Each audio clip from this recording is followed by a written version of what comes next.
Hello and welcome to Wrestling with Anime. I'm Paul. And I'm Justin. So I had Justin watch the WCW Halloween Havoc 1997, a great pay-per-view. And I had Paul watch Initial D. The first 4 episodes. Yeah, 4 episodes of it. Yes, not the entire thing. So we're going to start off with WCW's Halloween Havoc 1997. It was a show, and for the start of it, the first few matches I thought were really decent. Okay, so let's start off with the first match through the curtain, which is Yuji Nagata versus Ultimo Dragon with Sonny Ono in Nagata's corner. Yeah, basically, they're very athletic individuals, from what I saw. Yeah, so Ultimo Dragon is much more of kind of like a flippy dude. Yeah, I like those sorts of moves. Nagata is not so much flippy so much as he just kicks the shit out of people. Yeah, I didn't really like Nagata's entering costume. It looks stupid to me. Oh, the Power Ranger thing? Yeah. Yeah. It's like his big vest and just his it's this underwear. Like plastic vest. Yeah. It's so good. Because it's such shit. But Sonny Ono takes a selfie in 1997 with his little camera. Him and Nagata take a selfie. I didn't notice that. Yeah, that actually happened on the entrance ramp. Oh my. I love that. It's so good. So did you have any thoughts on this match, really? Well, I can tell, the Ultimate Dragon, he was doing, a handstand on the ropes, too, and, doing a kick from it. Yeah, he does a lot of really cool stuff. Yeah, he does a lot of really impressive, moves. So he is Japanese, but at the time was living in Mexico. So he kind of was blending those two styles. Neat. Where the Japanese style is much more heavily reliant on things like striking and submissions, whereas the Lucha Libre style is much more fast-paced, much more flippy. Yeah. But overall, it was an entertaining match. It was quite good. I quite enjoyed it. So next up, we have Chris Jericho versus Gato. Or Ghetto, sorry. It's pronounced Ghetto. Yeah. It's spelled differently. But, okay. So, there's a chance you would know Chris Jericho. Does that name... I don't know. No? I don't really remember. Okay. But, basically, Jericho has a nice show of strength. Definitely lifting up Ghetto. Was it over his head or whatever? Or was that... Okay, that was this one, right? I don't remember off the top of my head. Okay, I don't know. Jericho does some pretty cool stuff in this. He also has an awesome vest. I guess. The line on... It's so good, and it works with his gimmick. It's good. So, Ghetto... big star in Japan, relatively big star in Japan, more well known now for being the current booker of New Japan Pro Wrestling. Alright. So he's the main creative force in New Japan right now. Nice. I mean, it's a little over 20 years ago this pay-per-view happened. Yes. So, I mean, that's cool. Yes, and he still does wrestle on occasion. Alright.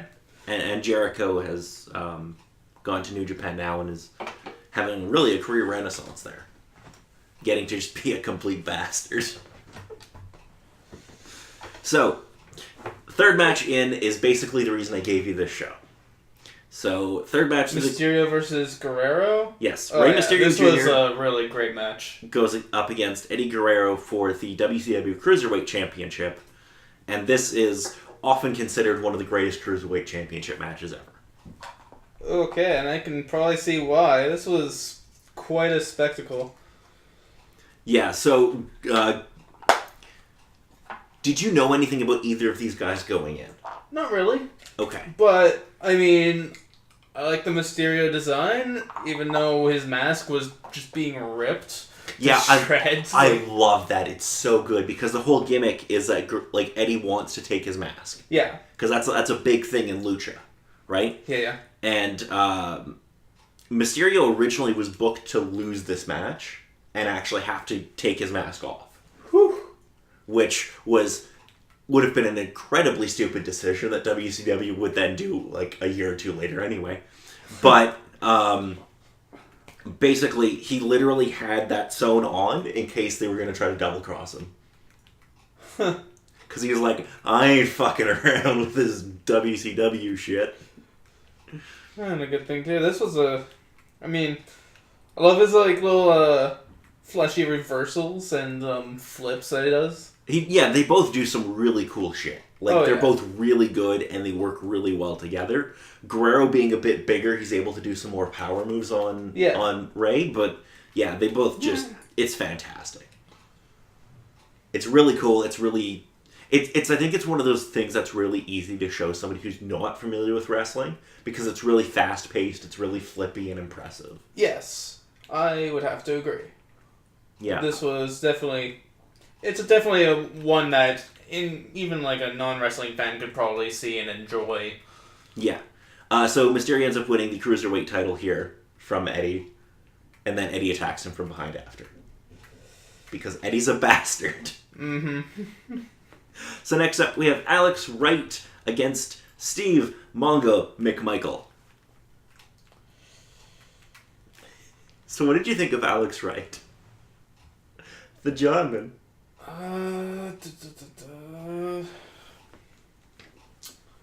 With his really shitty dancing. You don't remember Alex Wright, do you? I just remember this one being a weird match, really. It's kind of shit. Because suddenly Goldberg enters the ring and takes out McMichael in a hurry.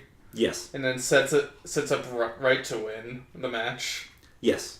And then Goldberg basically beats the shit out of both of them. Yeah, basically. Then, yeah.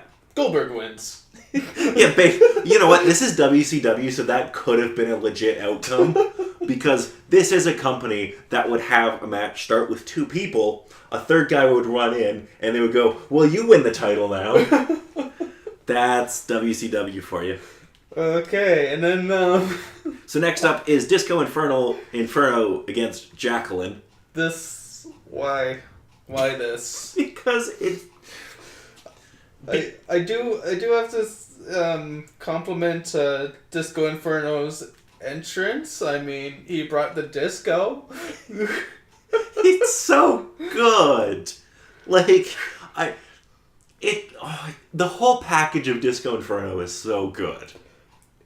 Your opinion differs from mine. But it's such a good gimmick for the 90s. Like, this guy who's trying to bring back disco, and he's got, like a disco theme. And okay, yeah, thing. His thing is, that's fine. That whole gimmick is so good. Like, yeah, but then we have the match. Or the... Disco Inferno runs away from Jacqueline for 10 minutes. Yeah! How does anyone find this entertaining? It's funny, and because he's a chicken shit. And he's trying to hide behind the fact that he's like, oh, I won't hit a woman, but it's because he's a cowardly little bitch. And he knows Jacqueline will kick his ass. Yeah, well, I was happy to see Jacqueline kick his ass eventually, but it was just so dumb. The entire, first 2/3 or so of the match was just him running away, being a chicken shit. I think it's really good. I think it's really funny.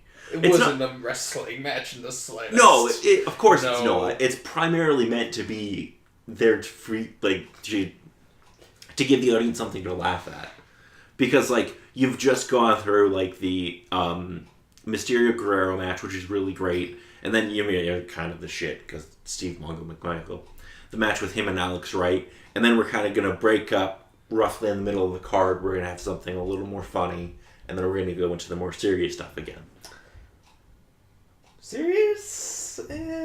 No, this match isn't, but the stuff that follows it is. Maybe. Okay, so hesitantly saying that. Clearly you did not like Jacqueline against Disco Inferno. Not much, no. Yeah, it shouldn't go 10 minutes. I think that's the biggest problem. I think if this was 5 minutes, you would like it more.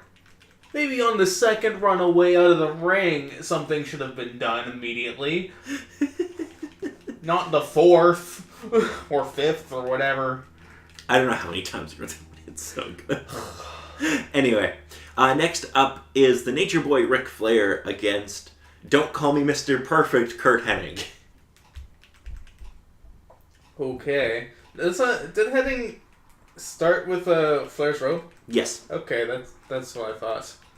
Yes. Kurt Hennig comes out in one of Ric Flair's robes, like the red one. It's pretty iconic. Ric Flair comes out and he's pissed off and just wants to beat the shit out of him, and it's great. Yeah, I understand that, yeah. Makes sense. So this match was for the WCW United States Heavyweight Championship, which would be like their secondary title, right? So WWF at the time would have had like the WWF title and then the Intercontinental belt. This would have been the rough equivalent of the Intercontinental title. It's like their secondary singles belt. So what did you think of this match? Because you haven't really seen any Ric Flair or Kurt Hennig before. I thought I'd seen Flair before and something. Oh, yes, you did, because I showed you the 92 Royal Rumble. Yeah, it was in Royal Rumble. Yeah, with a tear in my eye. Let's see.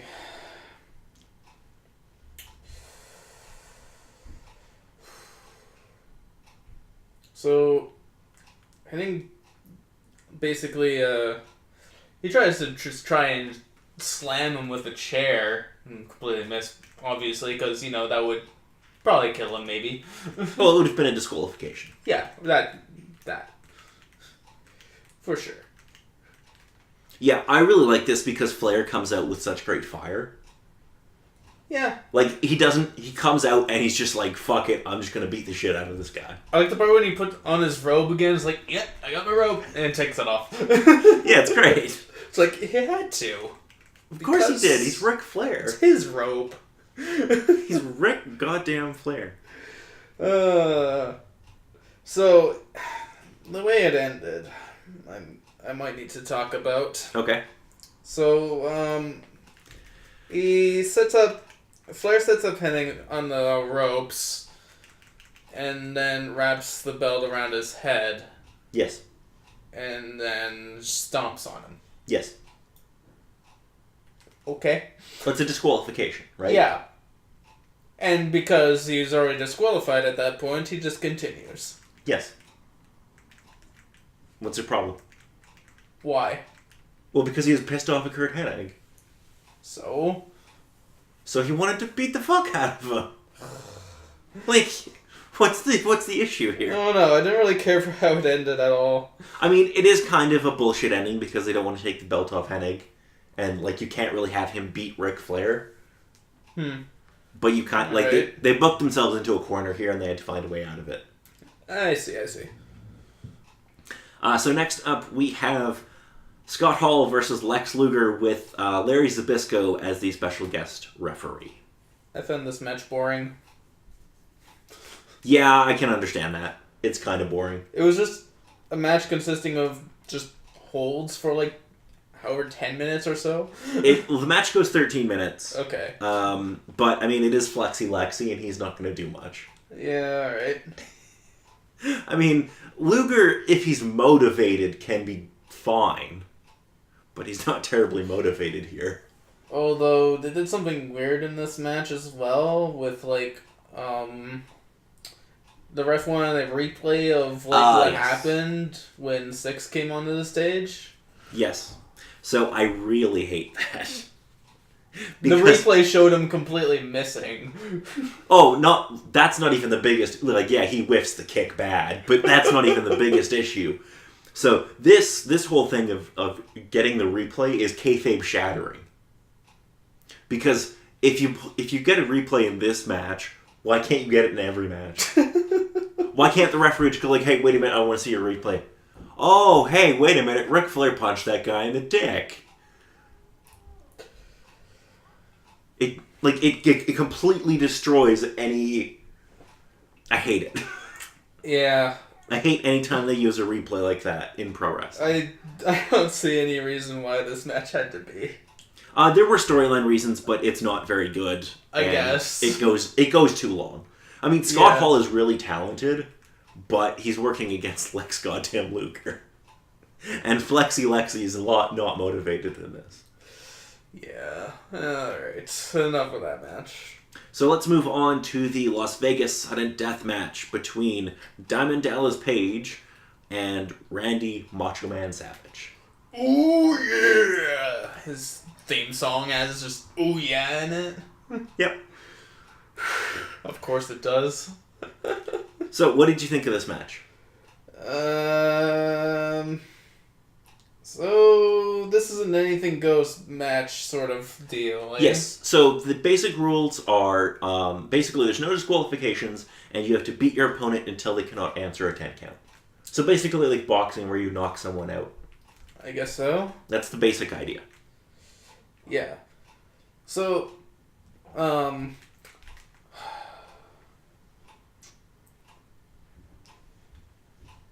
right. Savage was thrown into a tombstone. Yes. And then onto another one. Yes.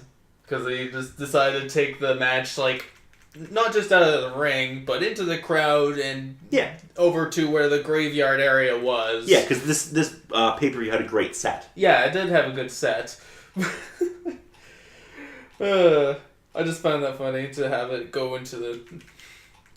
It's a fun little thing, and it was fun. That was a fun part of it, at least. And then Savage grabbed the cameraman's camera and slammed it into... Yeah, that totally wasn't a fake camera. Okay. That thing looked like I'm pretty sure my family had a camera like that in '97. Yeah, something like that. They're trying to sell it like it's $100,000 camera, and I'm like, bullshit, they bought that at Costco.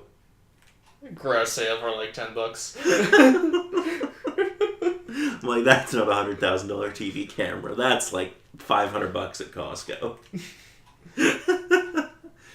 But what did you think of DDP? DDP? Yeah, Diamond Dallas Page.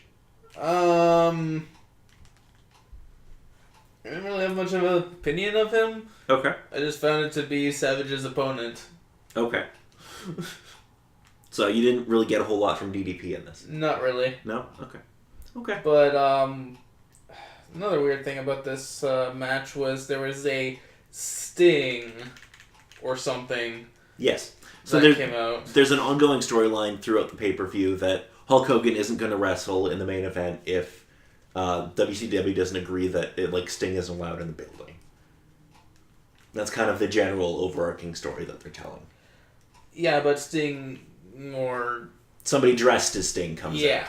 Yeah, it's not actually Sting. Yeah, okay. I'm sorry, Justin, you didn't get to see Sting in this show. I just saw, in the next match, there's, 20 Stings. I don't really know. I didn't really count. But, yeah. Yes. So that fake Sting bets Page and walks away, and Savage is the one left in the end, so I guess he wins. Yes. So finally we get to the main event, which is Hollywood Hulk Hogan versus Rowdy Roddy Piper in a steel cage. Any reason why he's called Hollywood Hulk Hogan? Okay, so Hogan had decided in, I want to say, 95, he left the WWF, maybe a little earlier than that, to go pursue a career in Hollywood. Okay.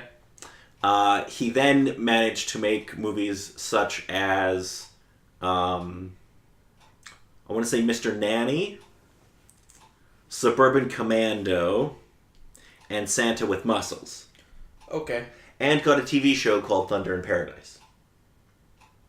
All right. He then got lured back to WCW with a big money contract. And this whole gimmick when he turned heel was that he became Hollywood Hulk Hogan. He was too good for pro wrestling. All right. Kind of thing. Gotcha. That makes sense now.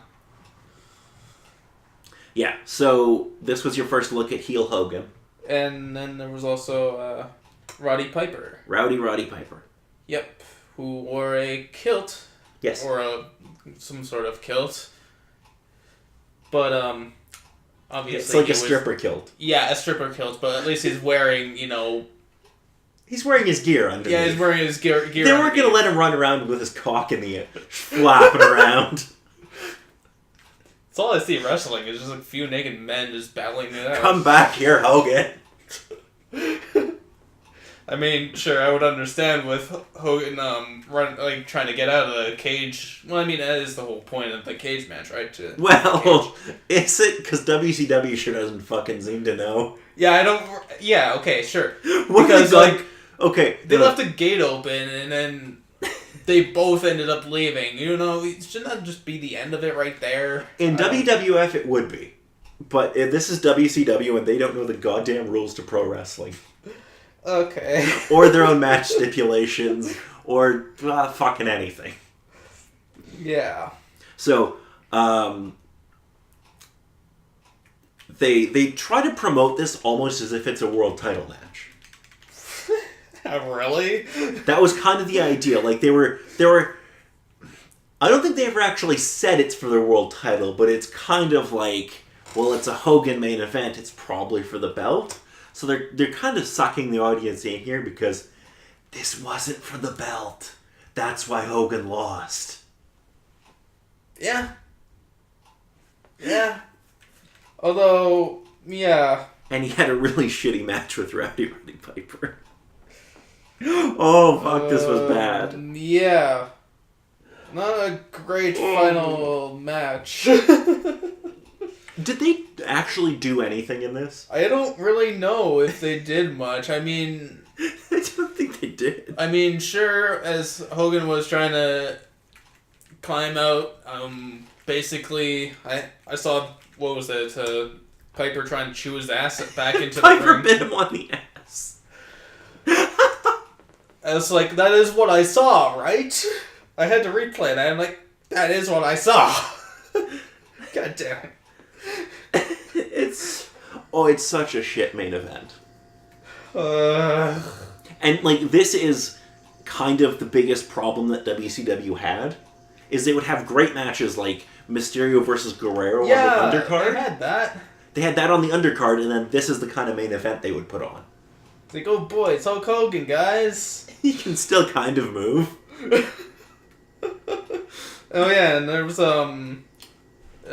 Savage jumping from the 20 feet up which is pretty cool. Like, yeah, that was interesting. I don't know if he actually landed anything by doing that, but I think he was doing an axe handle or something.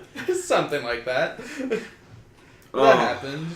This was really bad. So Piper ends up winning, but not getting the world title, because Hulk Hogan has a goddamn stranglehold on that belt. Mine, and you're not taking it away, bitches. Yeah, and then he was cuffed to the cage, and then got beat up by that, and then a Sting fan climbed into the ring. And fuck! I hate this. I hate this. I hate this. I hate this. I hate any time they do quote unquote fans running in. So here's why. So anytime they do a fan running in angle, the minute they show the fan on camera, I immediately know it's bullshit. Yeah. Because if a fan legitimately ran in, they would not shoot it. Actually, WCW might, because they would be like, fuck it, we'll get sued. Mm-hmm. But, like, I hate it because it's like it encourages that behavior, and if you run it... Oh, yeah. And I'm 100% on board, any wrestler who has a fan run in, beat the fuck out of him. Because there's a great clip of, I think it's Scott Hall, one guy tries to run in on his mat and he just fucking stomps on his head. Good. You fucking deserve it. Yeah. For the most part, the final match wasn't really much of a match as much as it was just drama or something. It was... I wouldn't call it drama, I would call it bullshit. Drama, bullshit, same thing. No, so you can do good drama in pro wrestling, but this isn't it. Yeah, true, but not. I didn't say it was good drama. It's really bad. But I would say overall the show, it was a good time. The early matches was definitely a hit. Yeah, like that first hour and a half is pretty good. Yeah, I really like that part. Just more of that is like all I would ask for, maybe in a wrestling thing, but then it just kind of fell apart after the halfway point. I would argue that there's some good stuff after the halfway point. Like, I think Kurt Hennig and Ric Flair is pretty good, and Randy Savage and DDP is pretty good. Yeah, that was okay too.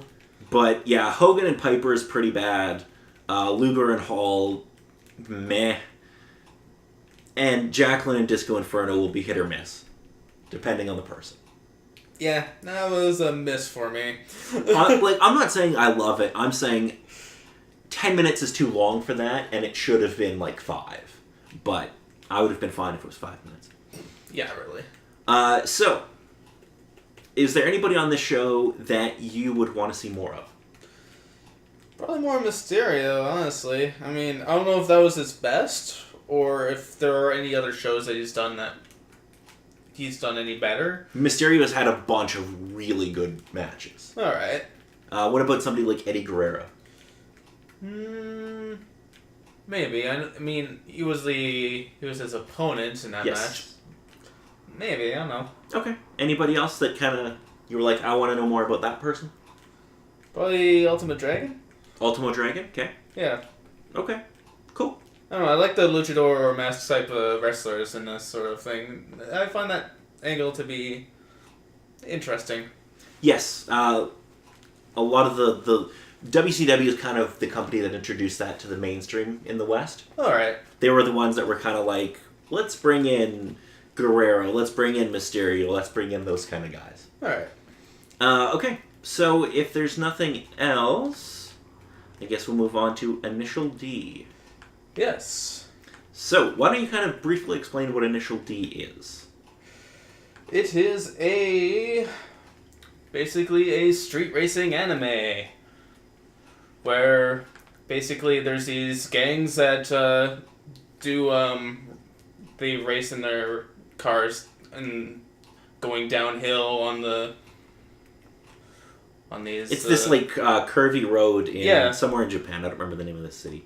I can't remember right now. Akina, I guess. Yes, that's it. Okay, so I watched the first 4 episodes. The first one is the Ultimate Tofu Store Rift. The second one is Revenge the Rumbling Turbo. Third one is The Downhill Specialist Appears, and 4 is Into Battle. They also have other names. I don't know. Oh, those are like the English dub titles and the other ones. Yeah. Translated one.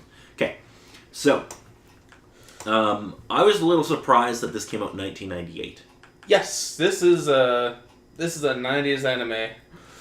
To me, it looks like, in terms of animation, parts of it look older than that, though. Like, the hand-drawn stuff look like... Oh, yeah. If you told me it was early 90s, I would have believed that. Yeah, the animation and, like, the overall look of, like, the character models and stuff in this show are really dated. I will say that much. But, like,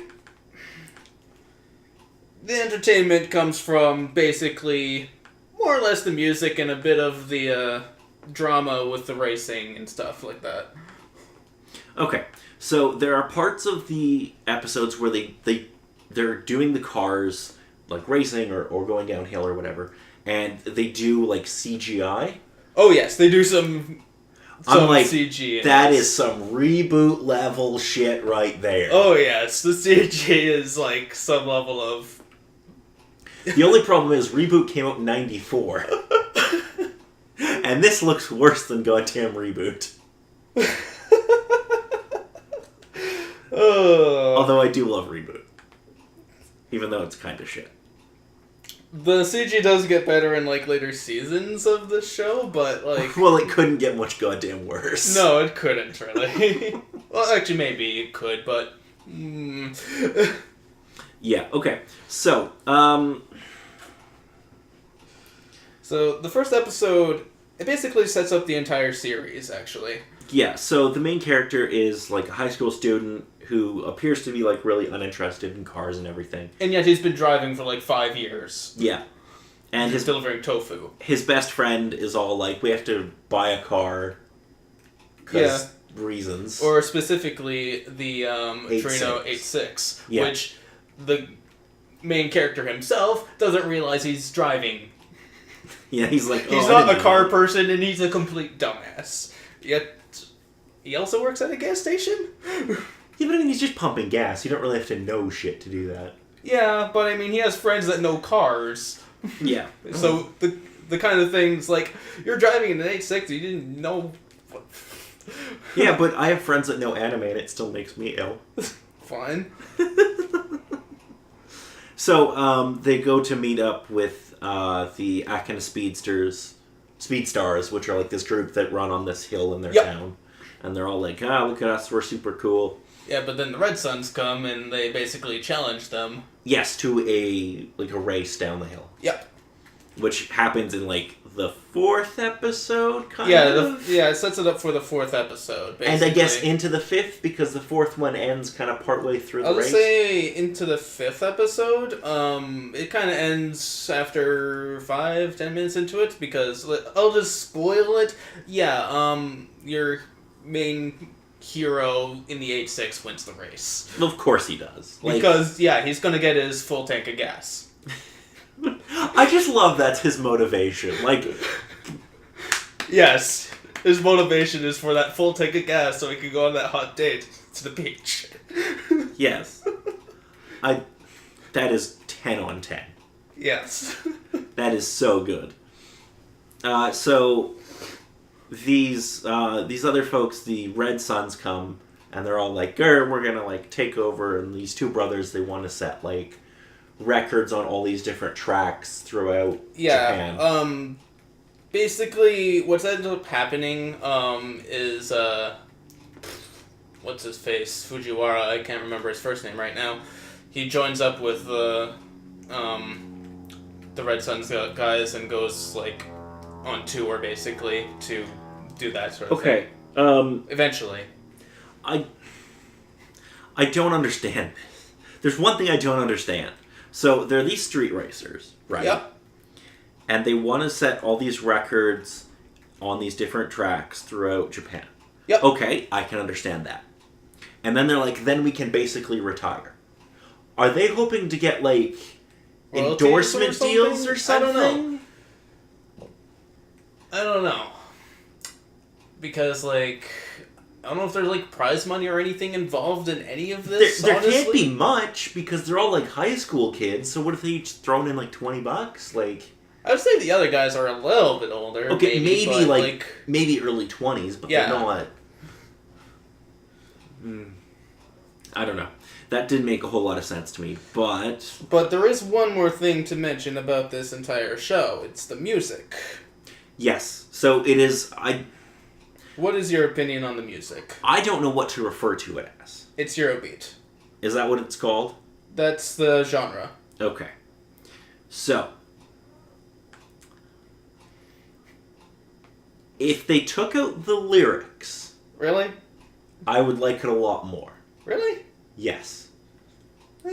I like the electronic sound. I don't like the really bad lyrics.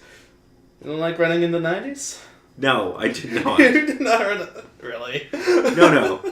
If they took out the lyrics, I probably would have been a lot more on board with the music. I was like, I don't mind the beat of this. And then there's the singing, and I'm like, you wrote this song in 2 minutes. But that's basically what makes this entire show iconic in the anime scene. Is basically the music to the show.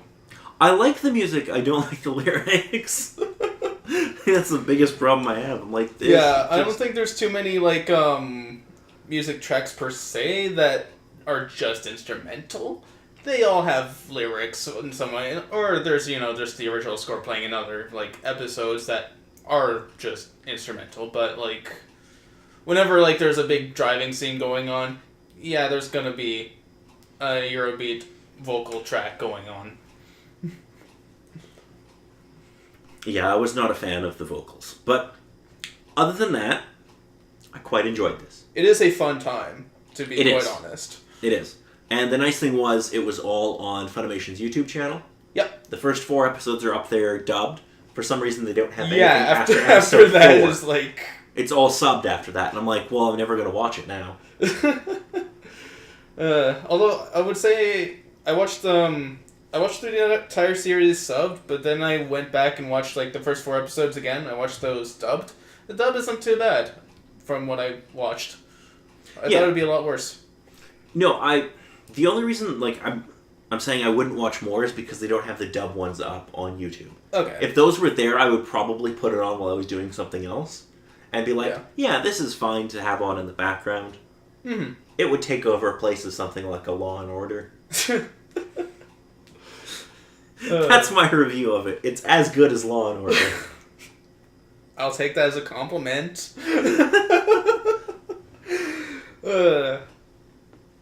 Other than the crappy, like, sub-reboot CGI. Because that happened. Okay. Alrighty. So I think that's going to be about it for this particular episode. Indeed. Yes. So, what did you think of Halloween Havoc overall, and would you be interested in seeing more of WCW?